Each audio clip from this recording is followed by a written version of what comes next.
જય હિન્દ, જય કોળી સમાજ। મારું નામ રમેશ બારૈયા।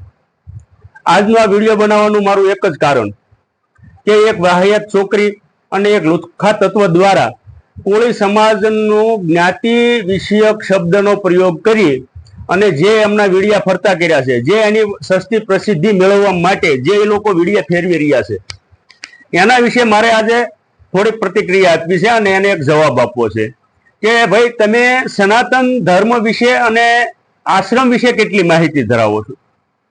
કે જે આશ્રમ છે, જે ભારતીય સંપ્રદાયના આશ્રમો છે અને જે વિવાદ ચાલી રહ્યો છે આશ્રમનો, એના વિશે મારે તમને એટલું જણાવવું છે કે આશ્રમ કોઈની સ્પેશિયલ કે પોતાની પર્સનલ પ્રોપર્ટી હોતી નથી। જે તમામ સમાજના અને તમામ વર્ણના લોકો, જે કોઈ લોકો ભારતીય સંપ્રદાયને માનતા હોય છે, એમના દ્વારા એમને એના થકી જે યથાશક્તિ યોગદાન આપી અને જે કાંઈ પૂંજી ભેગી થયેલી હોય એમાંથી ઊભા થયેલા આશ્રમો છે, એના દાન દ્વારા આશ્રમો ઊભા થયેલા છે અને એ કોઈ સ્પેશિયલ કોઈની પ્રોપર્ટી નથી કે કોઈ પણ સંપ્રદાયના સાધુ હોય કે પછી હરિહરાનંદ બાપુ હોય કે ઋષિ ભારતી બાપુ હોય, કોઈએ પોતાની પર્સનલ પ્રોપર્ટી વેચીને કે પોતાના પર્સનલ પૈસાથી આશ્રમો ખડક્યા નથી।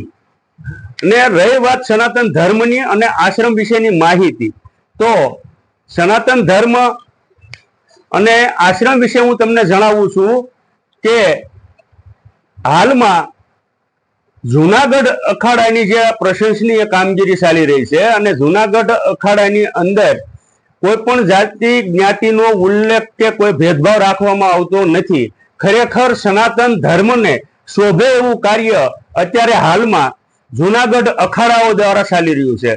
દાખલા તરીકે થોડા સમય પહેલા એક એસસી સમાજના સાધુને અખાડા દ્વારા જગતગુરુની પદવી આપવામાં આવી અને વર્ષોથી ચાલી આવતા જ્ઞાતિ જાતિના ભેદભાવને સનાતન ધર્મના સાધુએ વખોડી કાઢેલ છે। એ માટે સનાતન ધર્મ માટે અમને ગર્વ થાય છે, ખાસ કરીને જુનાગઢના અખાડાના સાધુઓ માટે અમને ગર્વ છે। અને હાલ જે કાંઈ વિવાદો ચાલી રહ્યા છે એની અંદર મારે એટલું પૂછવું છે અને એટલું જ કહેવું છે કે જે વાહિયાત છોકરીએ જે જ્ઞાતિ જાતિમાં પોતાના અને ખાસ કરીને કોળી સમાજનો ઉલ્લેખ કર્યો છે, એના વિશે મારે એટલું કહેવું છે કે 18 વર્ણની વાતો તમે જે કરી રહ્યા છો કે સાધુઓને કોઈ જ્ઞાતિ જાતિ હોતી નથી અને સનાતન ધર્મમાં સાધુને કોઈ જ્ઞાતિ જાતિનો ભેદભાવ પણ હોતો નથી અને એને કોઈ લેવા દેવા હોતા નથી, તો મારે એટલું પૂછવું છે કે ભાઈ જે આપણા એક પૂજનીય સાધુ ભારતીય આશ્રમના સાધુ કે જે દેવ થઈ ગયા વિશ્વંભર ભારતી બાપુ, ત્યાં એ કઈ જ્ઞાતિના હતા અને અત્યારે હાલમાં જે વિવાદ ચાલી રહ્યો છે એની અંદર જે હરિહરાનંદ ભારતી બાપુ છે એ પણ કઈ જ્ઞાતિના છે અને જુનાગઢ જગ્યાના લઘુ મહંત અને બીજા પણ આશ્રમનો વહીવટ કરતા એવા મહાદેવ ભારતી એ કઈ જ્ઞાતિના છે? આ ત્રણેય સાધુ એક જ જ્ઞાતિના હોવાથી અને એની અંદર એક કોળી સમાજના સાધુ કે જે મહામંડલેશ્વર અને વેદાંતાચાર્યની પદવી ધરાવે છે, એનો માલપા જે આશ્રમની જગ્યા સંભાળી હતી, તો એ જ્ઞાતિ જાતિના ભેદભાવને લીધે જ એમને ત્યાંથી હટાવવામાં આવી રહ્યા છે અને એને ખોટી રીતે બદનામ કરવામાં આવી રહ્યા છે। તમે એવું કહો છો કે જ્ઞાતિ જાતિનો ભેદભાવ નથી, તો આ ત્રણેય સાધુઓ કેમ એક જ જ્ઞાતિના છે? ભાઈ, હવે મને મળતી માહિતી પ્રમાણે મારે તમને એટલું જણાવવું છે કે એક તમારા આશ્રમના સાધુ જે પોતાના કાંડ બહાર ન આવે તે માટે પોતાની જાતે પોતાના લમણે રિવોલ્વર મેકી અને જાતે ગોળી ખાય અને પોતાનું જીવન ટૂંકાવે છે અને એ કાંડ પણ તમે રાતોરાત દબાવી ગયો છો। બીજું કે જે તમારો ભાડા વાટિયા વાળો આશ્રમ છે બાપુ, એની અંદર એક છોકરી જે અત્યારે હાલમાં વિડિયા બનાવી રહી છે, એ દીકરીના એ છોકરીના જ્ઞાતિની છોકરી અને એમાં ખાસ કરીને અમરેલી જિલ્લાના લીલિયા તાલુકાના એક ગામના આશ્રમના મહંત દ્વારા દુષ્કર્મનો ભોગ બની જે એક આશ્રમના મહંતનું કાંડ બહાર આવ્યું હતું, એને પણ તમે રાતોરાત દબાવી દીધું। બરાબર. અને તમે અત્યારે અમારા સાધુ વિશે કે કોળી સમાજના સાધુની પાછળ અને તમે હજારો ષડયંત્રો રચ્યા. અમને દુઃખ થાય કે તમે એ બાબતમાં પણ કોળી સમાજનું નામ લ્યો અને કોળી સમાજ આમ, કોળી સમાજના સાધુ, કોળી સમાજનો ઉલ્લેખ કરે, કોળી સમાજને વાતો કરે તો તમને એમાં પણ તકલીફ થાય. કેવડિયા આશ્રમના એક હિન્દી ભાષી સાધુ, એમનું પણ એક કાંડ બહાર આવ્યું હતું, એને પણ રાતોરાત દબાવ્યું બાપુ.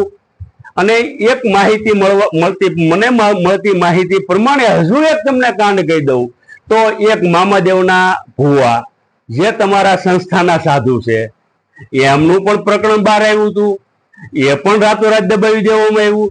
જે સાધુ એમના આશ્રમમાં 6 મહિના સુધી ગેરહાજર રહ્યા તો તમે એમનું તો ક્યારેય કીધું નહીં અથવા તો એમના ક્યારેય કાંડો બહાર ન આવ્યા. આ તમારી કેવી માનસિકતા ભાઈ? બરાબર.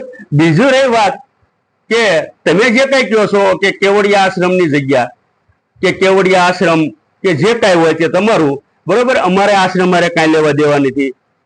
પણ મારે એટલું કહેવું કે કેવડિયા આશ્રમની જગ્યા જે રહી એ એક નિગમની જગ્યા છે અને નિગમે તમને દાનમાં આપી. નિગમે તમને દાનમાં આપી પણ એ દાનવાળી જગ્યા ઉપર તમે આશ્રમનો એને કહેવામાં આવે, આશ્રમ એને કહેવામાં આવે છે કે જ્યાં કોઈ પણ સમયે કોઈ ભૂખ્યો દુખ્યો વ્યક્તિ જાય એને સમયે ત્યાં ભોજન પ્રસાદ મળી રહે અથવા તો એને કોઈ દુઃખ હોય એમનું જે કાંઈ હોય ભારણ એ ત્યાં સાંભળવામાં આવે અને એક જાતનો આશ્રમ કહેવામાં આવે. અને એ આશ્રમની જગ્યામાં તમે અત્યારે હાલમાં હોટલ બનાવી અને એ હોટલની જેમ તમારા આશ્રમનો ઉપયોગ કરી રહ્યા છો અને એ આશ્રમમાં તમે પૈસા લઈ અને રૂમો ભાડે આપો છો. તો આ તમારા પ્રકરણો ક્યારેય ક્યાંય કેમ બહાર નથી આવતા ભાઈ? અને એ તમે કેમ બહાર આવવા નથી દેતા? રાતોરાત તમે તમારા પ્રકરણો દબાવો છો. કોળી સમાજના સાધુએ આમ કર્યું, ફલાણું આમ કર્યું, ફલાણું ઢીકડું આમ કર્યું, કોળી સમાજને ગુમરાહ કરે છે, કોળી સમાજની વાતો કરે છે. તો મારે મારા સમાજને એટલું કહેવું છે કે જે લોકોએ અત્યારે સુધી જે આપણા ઋષિ ભારતી બાપુ સાથે જે લોકોએ સેલ્ફી લીધી છે તમામે બાપુને સપોર્ટ કરવો જોઈએ. અને કોળી સમાજના બાપુ જે મહામંડલેશ્વર છે, જે વેદાંતાચાર્ય બન્યા છે, જેમની માથે અત્યારે આ લોકો માછલા ધોઈ રહ્યા છે, તો એમને જડબા તોડ જવાબ આપવાનો સમય આવી ગયો છે. અને આપણે બાપુને આપણા દિલથી આપણા હૃદય ઉપર હાથ રાખી અને સપોર્ટ કરવો જોઈએ. મારી એટલી જ માંગણી છે. જય કોળી સમાજ.